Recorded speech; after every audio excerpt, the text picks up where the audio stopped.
suite. Mais d'abord, comme chaque vendredi, l'enquête de la rédaction d'Europe 1. On va parler de cette sueur froide qui attend Bercy ce soir alors que l'agence Standard & Poor's s'apprête à mettre à jour sa note de la dette française. Vous l'avez entendu, sur Europe 1, François Bayrou l'a expliqué très clairement, la France dépense 10% de plus qu'elle ne lève d'impôts, c'est-à-dire que le reste c'est de l'emprunt.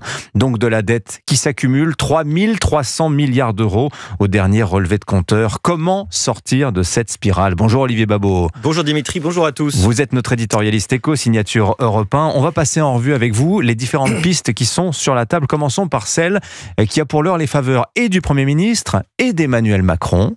C'est une piste assez compliquée, la TVA sociale. Est-ce que vous pouvez d'abord nous rappeler ce que c'est et nous expliquer si ça peut fonctionner pour redresser les finances publiques? Oui, alors il paraît qu'en privé, en réalité, François Bayrou n'est pas tout à fait pour la TVA sociale, mais que c'est un peu un contre-cœur qu'il met ça sur la table.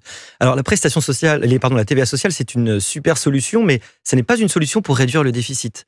Car c'est une proposition depuis le début qui a plutôt pour objectif de diminuer les charges des impôts et taxes qui pèsent sur le travail. Oui. Aujourd'hui, les prestations sociales reposent avant tout sur le travail. Ça écrase le salaire net des Français. Ça écrase la différence entre le super brut et le net, ça décourage le travail et puis ça crée cette espèce de trappe à inactivité qui fait qu'on n'a pas du tout envie de bosser parce que la différence n'est pas énorme. La TVA sociale, c'est faire passer sur la consommation, qui est l'assiette la plus large, une partie de cet impôt, de cette imposition et de ces taxes. On déplacerait la fiscalité. On déplace la fiscalité, mais ça ne change théoriquement rien. Sinon, on perd l'avantage que ça aurait sur le salaire net et c'est évidemment difficile.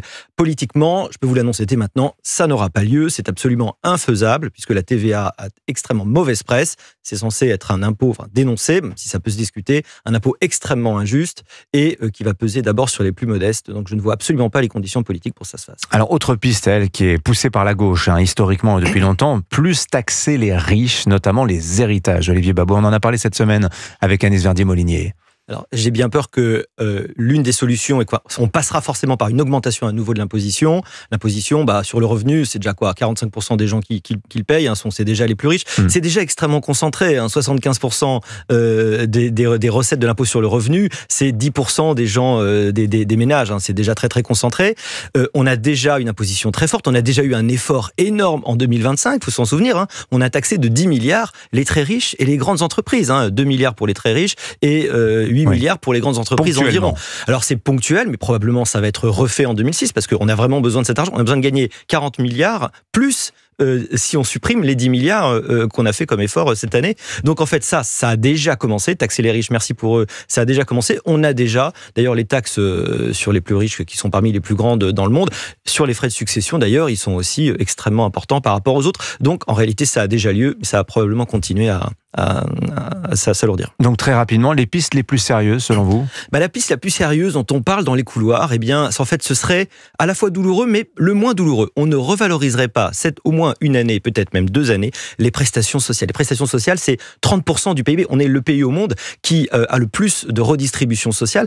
Si vous les revalorisez pas, en fait, vous n'avez pas moins d'argent, vous les touchez toujours, sauf que elles sont un petit peu érodées par l'inflation. Ça va dépendre du montant de l'inflation, mais on peut imaginer qu'avec ce système-là, dont évidemment les retraites, vous économisiez 15, 20, peut-être un peu plus de milliards uniquement parce que vous n'avez pas fait cette revalorisation. Signature Europe 1, ça ce sont des sujets dont on va encore parler longtemps, mais ta vie. Merci beaucoup Olivier Babot, signature Europe 1 Économie. Il est 7h40.